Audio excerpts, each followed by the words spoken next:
This is BofC Live, the video and podcast series of Business of Cannabis. Find out all that we do at businessofcannabis.com.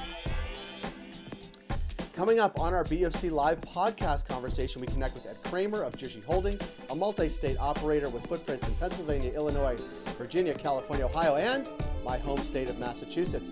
We connected with Kremer adjacent to our Business of Cannabis New York event in December of 2021 to talk about Jushi's approach to expansion, especially further into the Northeast, including New York. Here is this conversation with Ed Kremer. Ed, thanks for coming by. Thank you. Thank you for having me. I'm glad I could, or you would come, because we're in New York now, and it's good to see people in real life. We've been lacking that in Canada a lot. We're not really in lockdown anymore, but it's much more lockdownish than certainly New York is right now. First, you are from Massachusetts. I am. I like that. We're from neighboring towns. We probably grew up 5 miles from each other. I did. I grew up in Framingham, and I think you were from Natick. I so am. We are literally rivals in sports, rivals in everything. I was just saying My first girlfriend was from Natick. Oh, really? Do I know her? No. Mine too. You know, it's funny. We were back for Thanksgiving. I was with my daughter. We were in Boston, Natick, and I had to get COVID tested. We correct, but and the CVS was in Framingham, and we were talking before giving. Some parts of Framingham look exactly the same as 30, 40 years ago. It's like that movie, The Blast from the Past. It's exactly the same. Yeah. You just turn around, step back, and it hasn't changed a bit. You can go home again. You're correct. I don't want to. I don't want to either. But it was nice to be there and drive from my parents' house into the northern part of Framingham to get the test. I've been gone for 20 plus years, but I tell you what, no matter where I've been, I'm still a diehard all Boston sports fan. Yeah. So it doesn't matter where I live. I lived in California for 18 years. They don't care. I hate LA Lakers. I hated the Dodgers. Still have the shirt. Oh, I still had all my Red Sox stuff and all my Celtics and all my Pats, and no matter where, that's it. It's a religion. Well, this is not what we want to talk about, but the Pats were obviously in Buffalo on Monday night. Yeah, so they were. And the weather was awful in Toronto, awful in Buffalo down the street, and they threw the ball 3 times. It's like, that's not the Pats I know and love, but that's the Pats I love when they win. It's the hoodie. You never bet against the hoodie. I want him to coach other stuff, like business or right, like the lineup at the airport. Like you feel like everything would be just more really on top of it and aggressively organized. You're not wrong. We're gonna get him into cannabis. We're gonna send him to DC. Actually, that would be good. He'll get the Congress organized. There we go. We need that. Since Congress can't get out of their own way. So. They cannot, and we're gonna talk about that in a bit. But there's been lots of talk about where MSOs are preparing to build. Right? There's people, I don't know, picking states not out of thin air, but making aggressive plays in different states to expand their scale, expand their operations. What is Jushi's view on expansion, especially further into the Northeast as we're sitting in New York recording this right now? Well, it's a great question, Jay. Look, I mean, a lot of companies have done, they've done a number of things, and they've all kind of either went national or carved down their own niche in different areas. Obviously, California is doing its own thing, Colorado, and they're different markets and different markets than ones we chose to play in. We wanted to go to regions that are, probably to some extent have less illicit activity, clearly, and on a path to get to where I think cannabis has to go. So we kind of we planted our roots in Pennsylvania. It's certainly our largest area at this point, followed by Illinois. And we're kind of looking at that footprint that spans, has that geographic region. I think if I look at sort of where we've been and where we are, I mean, in Virginia, we got HSA2, health area 2, right, which is, I would venture to say, it's probably, there's 5 areas that were broken up in Virginia. It's clearly to us, and hopefully to most people, it is the most desirable one to have. We're on the border of DC or Arlington. You got 2.5 million people out there. Lowest average median age population. Highest per capita, densely populated. High tech. You couldn't ask for a better area. And look, in that area, we believe is going to go, rec, probably sometime early in 23. We operate a 93,000 square foot facility that's vertically integrated in Manassas, and we're in the process of expanding that through a phased approach. We're going to get to close to 2,000 square feet of grow and process by 23, right when we kind of think this thing goes rec. So We're opening our second location in Sterling, plan on 3 more, 22, 23, large standalone locations, a lot of parking, ample POS systems, and attract that customer. And as I mentioned, in Pennsylvania, we currently operate 16 dispensaries. It's clearly our biggest state. We just announced plans, actually this morning, for our 17th to open next week. Excited about that. We plan on opening our 18th, probably by the end of the year, which will put us in there as the largest retail footprint in the state. So from there, we have a grow processor in Scranton, and we plan on expanding that 81,000 square foot facility to go north of 200,000 as well, in 2 phases, and we're going to be substantially complete by the end of 22. So outside of that, within the Northeast and other markets that we're kind of looking at, we did an acquisition in Massachusetts, Nature's Remedy, that you might be aware of, which was a huge win for us. We're looking at expanding in Nevada. We're in the process, we've announced, in the process of closing 2 deals in Nevada, where it obviously is rec legal. I'll say. Yeah, exactly. I was just there in October. It's well, I was there for MJ BizCon. Yeah. That's when I first started. That was my free. I got announced, and I flew out there, and I got the whole wind of what it's like to be in Vegas in a marijuana convention environment. So it's pretty good. It's pretty good. And look, we're going to be a vertically integrated operator there as well, and continue to grow. We're going to continue to grow in Illinois and in Ohio, Illinois we actually have retail, and we're going to continue to expand in Ohio through various applications and some additional M&A for cultivation and processing operations where it's going to make sense. So we're also obviously looking at adjacencies. And as laws kind of expand, we're going to look to Maryland, New Jersey, and we'll see where New York fits in, but that's probably a little bit further away. Yeah. That's a good footprint. It's a great footprint. We like it. It's juicy. It's juicy. It is juicy, and I want to sort of dive in because you mentioned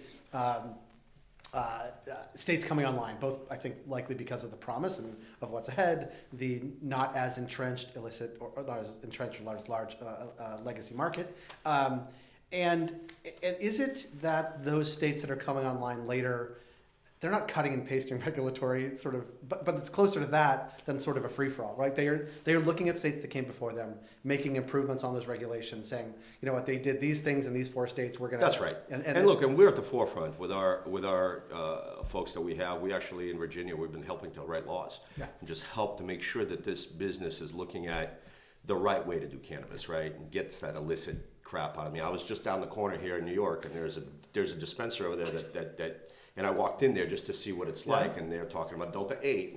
And, Delta 8 is a terrifying thing to me, right? Yes. That is that is the stuff we want to write out of the laws, not in the laws, right? So there's a reason for why companies like us exist, and there's we're certainly not the only one. There's a number of MSOs, but we're all in it together to make sure that this is a legitimate market and has legitimate medicinal use and recreational use in a safe manner, like most adults do with alcohol. Right? And that's from a regulatory perspective, like states learning from states, and actually cities and municipalities learning from others as well. But is it also like internal learning from your business, from the business perspective? Like every place you open is easier to open than the one before. Every manufacturing facility. Of course, and you get the benefit of scale, and you get the benefit of know-how, and some of the acquisitions that we make. I mean, there's talent acquisitions within them. So we make a footprint like in California. It's not necessarily that we want to be in California tomorrow, but we do look at that as a very high talent market. So we do want to have a small footprint. We have a couple of dispensaries there. It's something that we'll look at down the line, but that is not the focus today for Jushi. Right. And it is, and I wonder, we had a couple of conversations going on before this, like it's so, maybe early days. I don't know what I don't know, we talk about hockey in Canada, right? Like what period are we in? It's a year, there's only 3 periods. We could talk baseball, hockey, like pick an analogy, but like. Well, this is why I joined. I mean, Jay, honestly, I've been looking at the cannabis industry for probably 3 to 5 years before this, and it was a bridge too far for me. I'll be honest with you. I have 4 kids. They were very young at the time. Wasn't quite there yet. Obviously we're all consumers in college. UMass. Right. Now you kind of get to your professional world and you're thinking, okay, can I really do from what I've done and jump at the cannabis? And then the last couple of years particularly, you've seen this sort of just hockey stick effect, right? You got north of 36 states medicinal, you got 19 states that are rec. Most of them all coming on in the last 24 months. Right. And so the train has left the station. To your point, though, where are we in that cycle? I firmly still believe we're in the first inning, right? But it's going to go fast, right? And the train has left, and I think it's just a matter of time before we get to 50 state and federal legal and the whole bit. We can't control that. Right. We can play in it, do the best we can to build a professional organization, and we'll see where Congress takes us. Yeah. But we do believe the light is there, and we will get there. Yeah, I believe that too, and I think it's just how long that arc takes to get there is part of the question, and actually that's one of the things I want to ask. There was lots of conversation certainly over the past couple of weeks about safe banking, right, and possible federal legalization and other possible federal measures. Like, what is the impact on you? Well, of the conversation for one, but like, what would that mean for you if safe banking was implemented as a company, or is it you can't control that, therefore you're not even trying to control it, you're just going to operate as and sort of take what comes? No, look, it certainly was disappointing to see that SAFE didn't make it into the Defense Act. Yeah. We wish it would have, but in some ways it's a blessing. I kind of do think it's a blessing in disguise. I mean, lawmakers will take some time to build this foundation for a broader bill, introduce it next year. It could include social justice provisions, capital market access, 280E reform, all those things that I think would unlock capital, give us access to capital markets beyond where we are today. And one thing that I think people miss in this whole thing is access to sort of providers, right? As a company, it is difficult to operate in the cannabis environment when there's, the tier one providers in respective industries won't quite do business with you yet. You're talking like auditors, legal, what have you, right? Exactly. With systems, you name it. Right. Tech. How about just taking credit card transactions, right? I mean, I'm dealing in cash. I'm dealing in debit cards. You think about safety. I mean, the SAFE Act puts safety into the system by getting cash out of the vaults, right? So there's just a whole bunch of things that I think will make it easier, professionalize, and unlock capital. And we look at it as a positive. I think it's, again, a matter of time before it happens. And we hope legislation really takes it up next year after we get through this.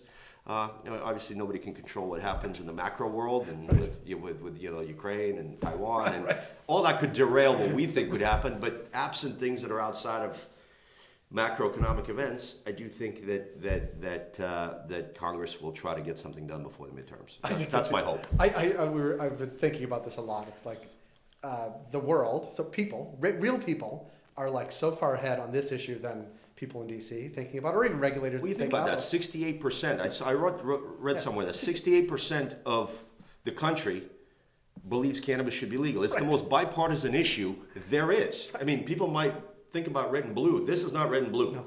This is bipartisan. Yeah. So at some point, these our lawmakers have to listen and kind of take it up. And that's why I think we've seen this hockey stick effect. And you see, Virginia and these businesses that are basically saying, look, these states have done it this way. We're going to do it, and we're going to get to rec in a safe manner. And actually, the states you talked about, outside of California and Nevada necessarily, but like nobody wanted to be first and aggressive. But nobody can afford to be last.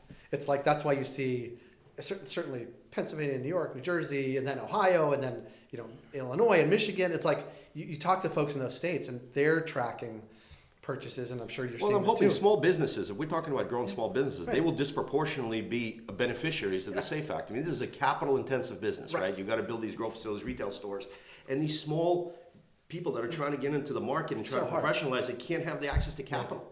Right? So in some ways, it's a rising tide. I believe this whole thing is going to be, I think so too. I think it's going to be great. Everybody will benefit. I think so too. And I think the state-by-state approach is wacky because that's DC's fault. But the states that are on border, like the border towns of states, like we were talking to someone in Michigan, they're seeing 1 in 4, 1 in 5 purchases coming from outside the state.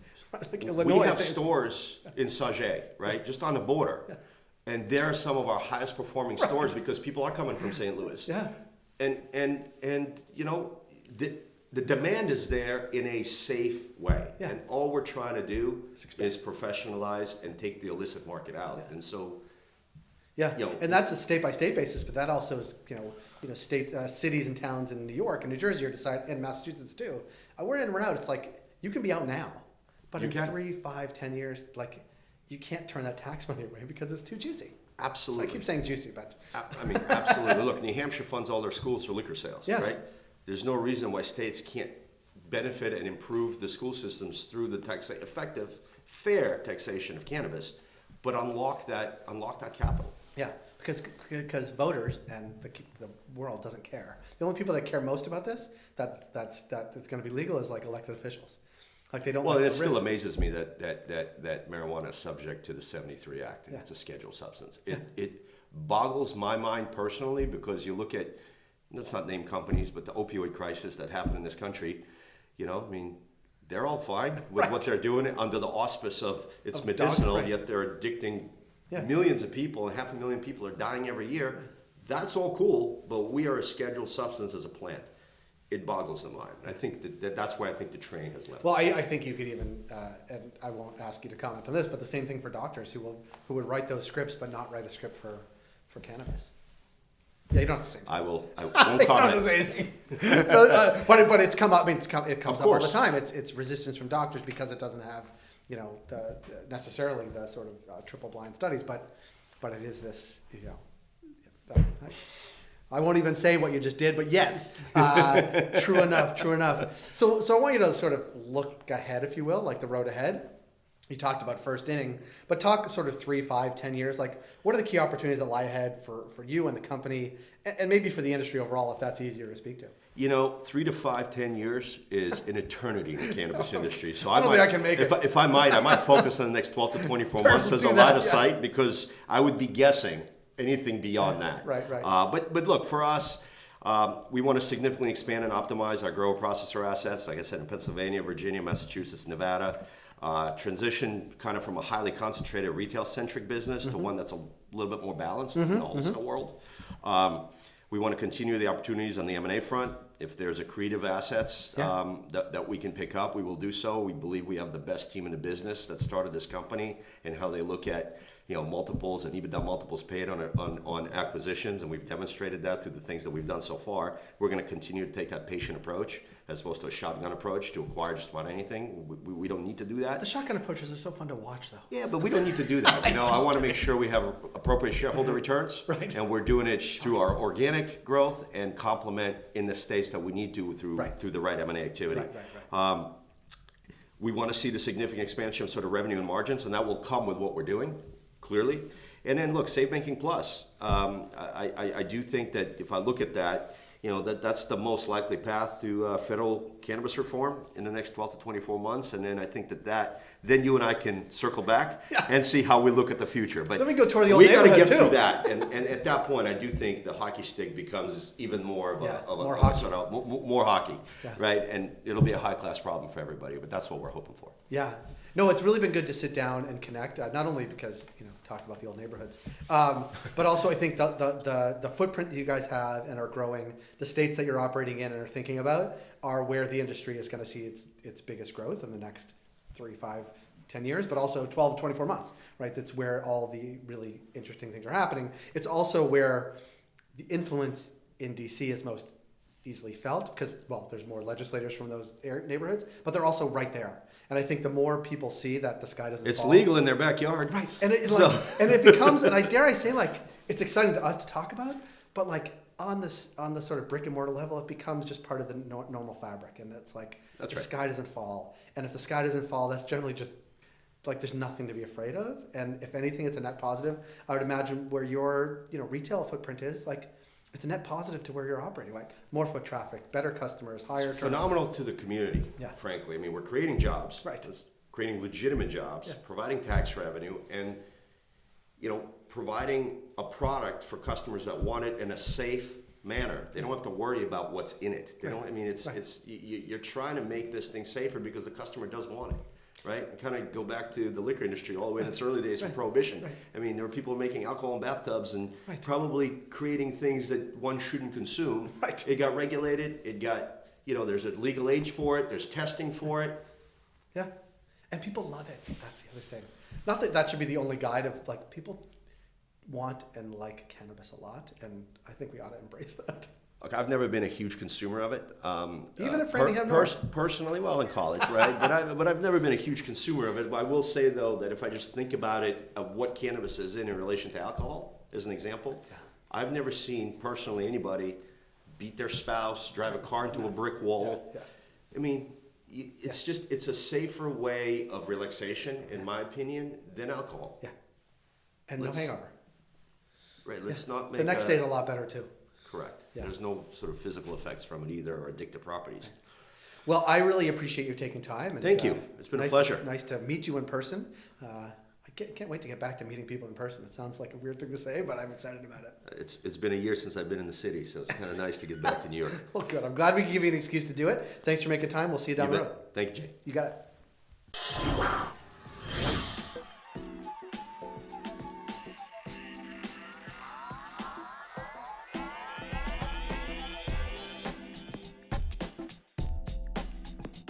We're able to do what we do because of ongoing partnerships with Alterna Savings, Cannabis at Work, Cannabis Benchmarks, Can Delta, Gallagher, Headset, and Torque and Maine.